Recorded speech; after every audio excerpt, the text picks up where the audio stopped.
Hello everyone, मैं doctor Tanuja कुमारी आप सभी का स्वागत अपने यूट्यूब चैनल में करती हूँ। आज मैं आप लोगों से फिर से चंद्रगुप्त प्रथम के विषय में बात करूँगी। पिछले वीडियो में मैंने आपसे चंद्रगुप्त प्रथम किस प्रकार से संस्थापक बना तथा उसने किस प्रकार से अपने साम्राज्य की स्थापना की, इसकी चर्चा मैंने आप लोगों से की थी।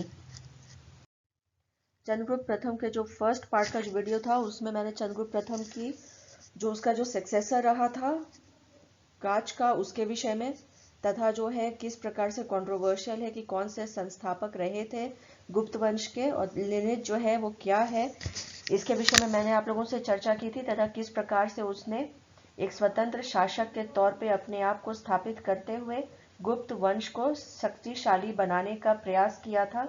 साथ ही साथ मैंने इस चीज पे भी आप लोगों से बात की थी कि गुप्त वंश के समय में जो सिक्के रहे थे उसका काफी अधिक प्रचलन रहा था। जैसा कि मैंने पहले भी आप लोगों से कहा है कि जो गोल्ड कॉइन्स थे उसका उपयोग होता था।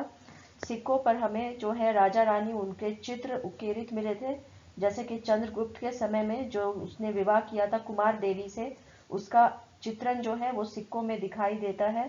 तथा जो सिक्कों के प्रकार में हमें कई प्रकार के जो सिक्के हैं वो भी मिलते हैं, जिसमें कि राजा रानी प्रकार भी एक है। तो यहाँ पे ये कहा जा सकता है कि जो सिक्के रहे हैं वो कहीं ना कहीं जो गुप्त वंश की हम आर्थिक दशा रही थी या किस प्रकार से जो संस्थापक चंद्रगुप्त प्रथम अपने कार्यों को आगे बढ़ाया था, इसकी हमें विस्तृत जानकारी सिक्कों से ही प्राप्त होती है। अब यहाँ पे यदि हम बात करते हैं आगे चंद्रगुप्त प्रथम के विषय में और अधिक, तो हम यह देखते हैं कि लिच्छवी राज्य उस समय आर्थिक दृष्टि से काफी संपन्न राज्य रहा था। वहां बहुमूल्य रत्नों की खान विद्यमान रही थी। बुध घोष की टीका सुमंगल विलासिनी का जब हम अध्ययन करते हैं तो हम यह देखते हैं कि 5वीं शताब्दी ईसा पूर्व में मगध नरेश अजात शत्रु का लिच्छवियों के साथ संघर्ष की पृष्ठभूमि में इन रत्नों के खानों पर आधिपत्य करना रहा था।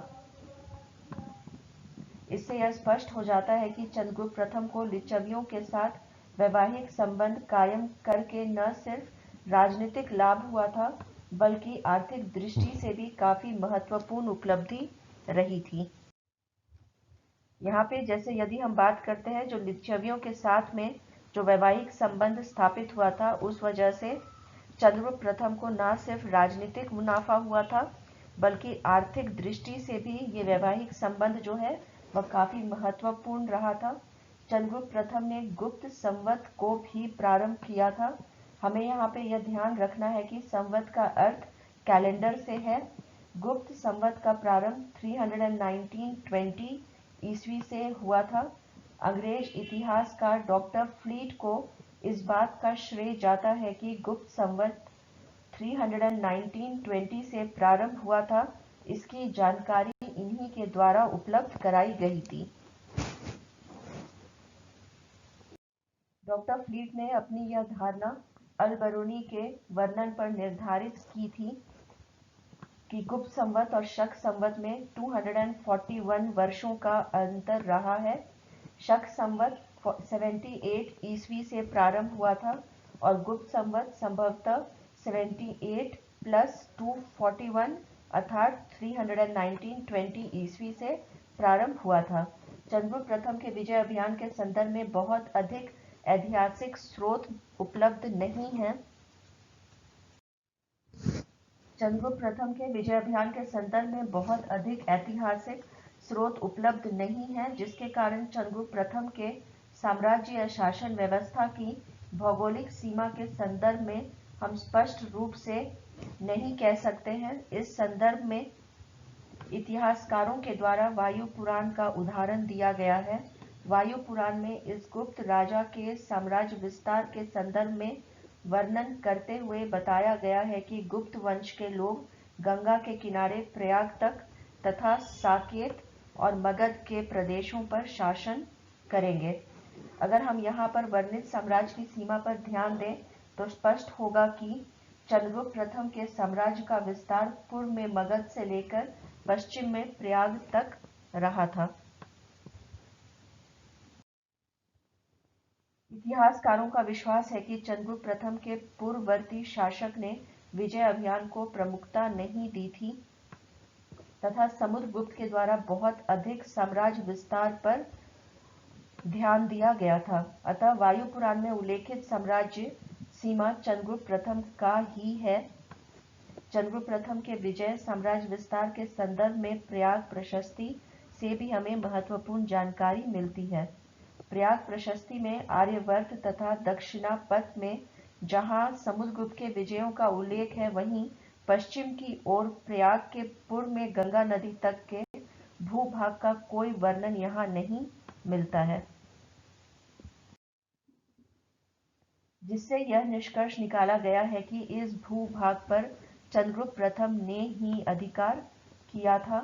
मगध और वैशाली के शासक के रूप में चंद्रगुप्त प्रथम ने अपने साम्राज्य विस्तार का प्रयास किया था और यहाँ पे हमें यह भी देखने को मिलता है कि उसने इस क्षेत्र में बहुत सारे ऐसे प्रदेश रहे थे जिनको अपने अधीन करते हुए अपने राज्य में मिला लिया था। इतिहासकारों का यह भी मत है कि चंद्रगुप्त प्रथम ने आधुनिक बिहार और पूर्वी उत्तर प्रदेश सहित संपूर्ण मध्य गंगा बेसिन पर गुप्त साम्राज्य की स्थापना कर दी थी। तो यहाँ पे हम ये कह सकते हैं कि चंद्रगुप्त के शासन काल के समय में जो पूर्वी भारत का हिस्सा रहा है, स्पेशली जो मगध का हिस्सा है और उत्तर प्रदेश का, इन क्षेत्रों पर चंद्रगुप्त प्रथम का जो है अधिकार वह कायम हो गया था। यदि हम चंद्रगुप्त प्रथम के राजधानी के विषय में बात करते हैं तो चंद्रगुप्त प्रथम अपने साम्राज्य की राजधानी पाटलिपुत्र में स्थापित किया था। चंद्रगुप्त प्रथम ने मगध, प्रयाग और साकेत के काफी क्षेत्रों को अपने साम्राज्य में मिला लिया था तथा 321 ईस्वी में अपने साम्राज्य को गंगा नदी से लेकर प्रयाग तक स्थापित कर दिया था। चंद्रगुप्त प्रथम ने 319 ईस्वी से 350 ईस्वी तक गुप्त साम्राज्य पर शासन किया था। चंद्रगुप्त प्रथम ने अपने शासन काल में ही अपने पुत्र समुद्रगुप्त को अपने उत्तराधिकारी के रूप में घोषित कर दिया था। यहाँ पे चंद्रगुप्त ने समुद्रगुप्त को अपना उत्तराधिकारी सबसे ज्येष्ठ पुत्र नहीं होने के बावजूद भी इसलिए किया था क्योंकि बाल्यकाल से ही समुद्रगुप्त में जितने भी गुण एक अच्छे शासक के हो सकते थे वो दिखाई देते थे और यही कारण रहा था कि चंद्रगुप्त ने गुप्त राजवंश की सुरक्षा के दृष्टिकोण से भी समुद्रगुप्त के हाथों में अपने राज सत्ता या राजवंश को सौंपना चाहता था ताकि जो है गुप्त वंश सुरक्षित रहे। इस समय जिस समय चंद्रगुप्त प्रथम अपने साम्राज्य का विस्तार करने का प्रयास कर रहा था, उसे यह मालूम था कि अपने साम्राज्य को सुरक्षित करने के लिए तथा इसे प्रसारित करने के लिए एक योग्य शासक की आवश्यकता होगी और समुद्रगुप्त में इन सभी गुणों को देखते हुए चंद्रगुप्त प्रथम ने समुद्रगुप्त को अपना उत्तराधिकारी नियुक्त किया था। यहाँ पे यदि हम बात करते हैं चंद्रगुप्त प्रथम के विषय में तो यहाँ पे ये निश्चित कहा जा सकता है कि चंद्रगुप्त प्रथम जो था वो पहला स्वतंत्र शासक रहा था। उसने महाराजा धीराज की जो है उपाधि वो ग्रहण की थी। या सबसे बड़ा हम कह सकते हैं जो एक उपलब्धि भी रहा था चंद्रगुप्त प्रथम का वह यह था कि उसने अपने जो वैवाहिक संबंध थे वो लिच्छवियों के साथ में स्थापित करते हुए अपने साम्राज्य को सुरक्षित करने का भी कार्य किया था तथा हम कह सकते हैं कि उसे प्रचारित और प्रसारित करने का भी कार्य किया था।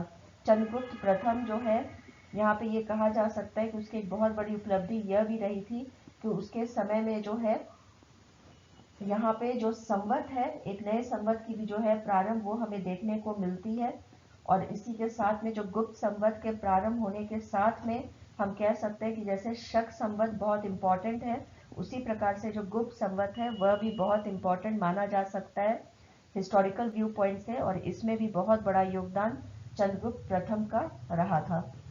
अब आगे यदि हम और बात करना चाहें चंद्रगुप्त प्रथम के विषय में तो यहाँ पे हम फर्स्ट ये जरूर कह सकते हैं कि वह प्रथम महान शासक रहा था गुप्त वंश का। दूसरा यहाँ पे ये कहा जा सकता है कि वास्तव में गुप्त साम्राज्य का संस्थापक चंद्रगुप्त प्रथम ही रहा है, जिसके द्वारा अपने उत्तराधिकारियों को एक शक्तिशाली राजनीतिक आधार देने का भी उसने कार्य किया था। साथ ही साथ यहाँ पे हम ये भी देखते हैं कि चंद्रगुप्त प्रथम के कारण ही एक विशाल गुप्त साम्राज्य की स्थापना करने में भी उसने सफलता पाई थी। यहाँ पे ये कहा जा सकता है कि चंद्रगुप्त प्रथम जो है वो दूरदर्शी शासक था, जिसने समय की मांग को देखते हुए साम्राज्य की सुरक्षा को की दृष्टिकोण से वैवाहिक संबंध स्थापित करते हुए साम्राज्य को शक्तिशाली तौर पे स्थापित करने का कार्य किया था। और साथ ही साथ साम्राज्य के विस्तार के साथ में हम कह सकते हैं कि एक शक्तिशाली साम्राज्य की नींव डालने का भी कार्य किया था, जिसके आधार पे एक शक्तिशाली साम्राज्य का नींव डालने का काम उसके द्वारा किया गया था। इसी के साथ अपने इस चर्चा को चंद्रगुप्त प्रथम के संबंध में यहाँ पे विराम देती हूँ। यदि आप लोगों को मेरा ये वीडियो चंद्रगुप्त प्रथम के विषय में पसंद आया हो तो प्लीज़ इसे लाइक करें, शेयर करें और सब्सक्राइब करें। Thank you.